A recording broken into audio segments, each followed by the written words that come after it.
Hello, you are watching News Brief. I'm April Thatcher for Kgov2, bringing you your local headlines. Kokomo kindergartner is one of 13 to win savings for college.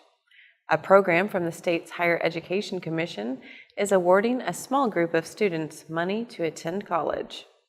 Learn More Indiana announced Wednesday that one student in each grade from K through 12 was given $529 to help pay for college.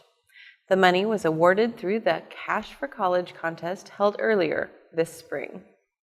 Morgan Rakeshaw of Wallace School of Integrated Arts was the kindergarten winner. The Higher Education Commission and State Treasurer's Office frequently promote the state's College Choice 529 savings plan to help families save money for college. Solutions are still being sought at the Marlin intersection. The issue of reducing crashes at the intersection of Markland Avenue and Indiana 931 has not been resolved. A press release sent out Wednesday by the office of Senator James Buck claiming a solution had been reached between INDOT and local and state officials proved to be premature. According to INDOT, the matter is not yet settled. The tough curbs have drawn criticism from both the city and local business owners who believe restricting left-hand turns could result in decreased business. State officials cited 241 crashes in the past 6 years as the reason for the barrier, which could consist of 3-foot-tall reflective plastic posts spaced every few feet. Wingfield said he would not rule out tough curbs as a potential solution to improving safety at the intersection. Wingfield also said INDOT will continue to work with local elected officials to determine the best course of action. A solution for the intersection is expected to come in the next week, according to Buck's office. The Kokomo Automotive Museum is honoring the 50th anniversary of the Ford Mustang with a special exhibit entitled Wild Horses, Celebrating 50 Years of the Ford Mustang. The display features 5 Mustangs, including a 1964 Indianapolis 500 race pace car, replica on loan from the Indianapolis Motor Speedway Hall of Fame Museum. There are 2 additional 1964 coupes and a 1967 convertible. Rounding out the display is a 1979 Cobra coupe and 3 additional Mustangs, including a 1964 convertible, a 1970 Boss 302, and a 1989 convertible. The final car is being raffled off at $10 per ticket to raise funds for the museum. Hi, we're at the Kokomo Automotive Museum with Jeff Shively, Director of Development, and he's going to tell us a little bit about this beauty behind us and how you can own it. Yes, this is a 1989 Ford Mustang convertible. That's the important thing to remember. It's convertible, so the top does go down. This was donated to the museum about a year ago, and we thought what a good thing to do with this car would be to use it to do 2 things. To draw attention to our 50th anniversary of the Mustang celebration, entitled Wild Horses, celebrating 50 years of the Ford Mustang, and also to raise money for the museum, because we don't make all the money we need to survive based upon our gate receipts. So this is a good way for us to get out in the community, raise some money, and let a lot of people know about our museum and our collection here. And so this car, as I said, this was donated to us. It's 25 years old. It qualifies as an antique car.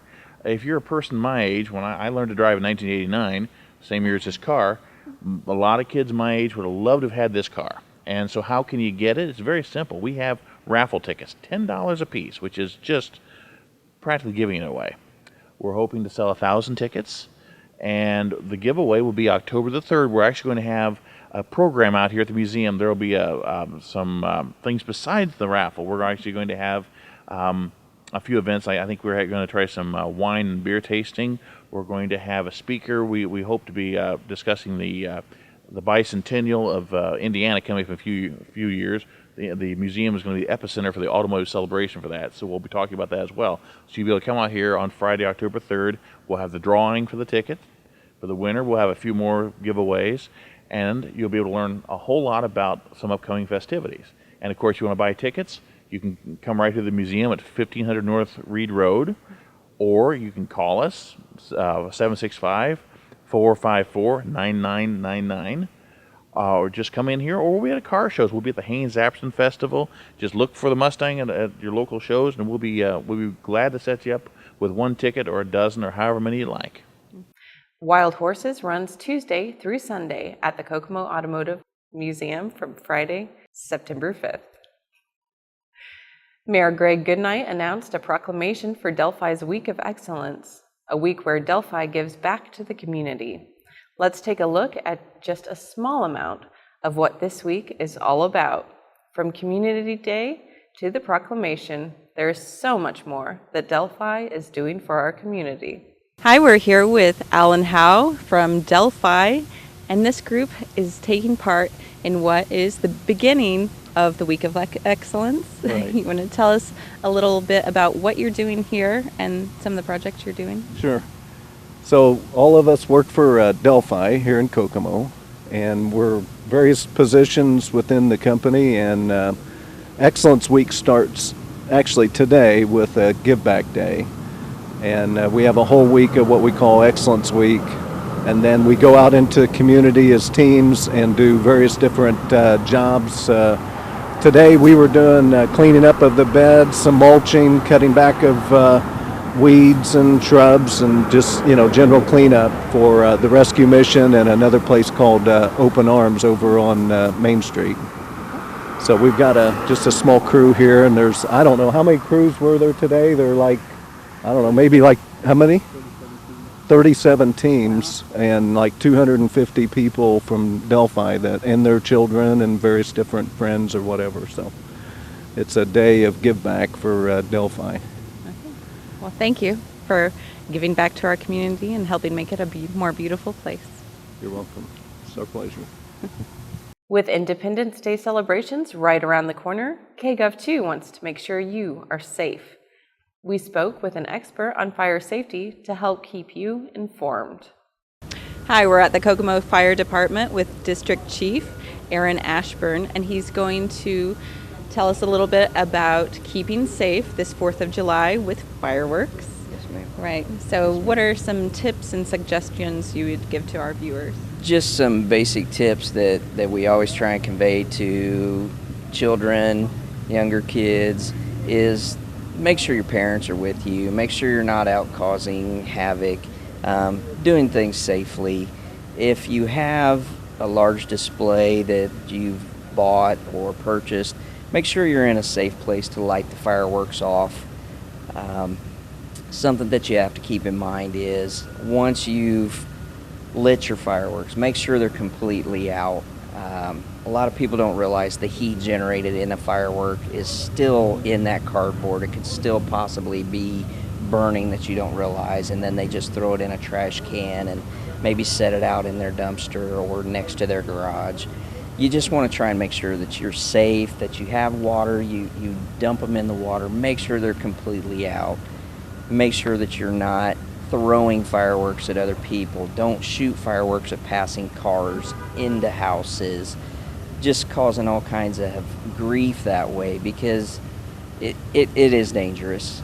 It is a fun time. Fireworks are something great for everybody to enjoy, and we have great displays around the city, county. Just be careful, because you can hurt someone, you can damage your property or someone else's, and we want people to be safe and responsible when it comes to fireworks. Okay. Well, thank you for letting everyone know, and all of you, make sure to have a very fun 4th of July, but make sure you stay safe. And now for your local weather for the week of July 24th through the 28th. Tuesday, thunderstorms likely with fog developing overnight with a high of 81 and a low of 65. Wednesday, sunny with a high of 82 and low of 62. Thursday, partly cloudy with a high of 84 and a low of 65. Friday, partly cloudy with isolated thunderstorms in the evening with a high of 84 and a low of 67. For your Saturday forecast, it looks like it will be partly cloudy with afternoon showers and thunderstorms mainly overnight with a high of 87 and low of 71. Thank you for watching News Brief. For Kgov2, this has been April Thatcher. And now for your community calendar.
Should I try to do the whole thing over?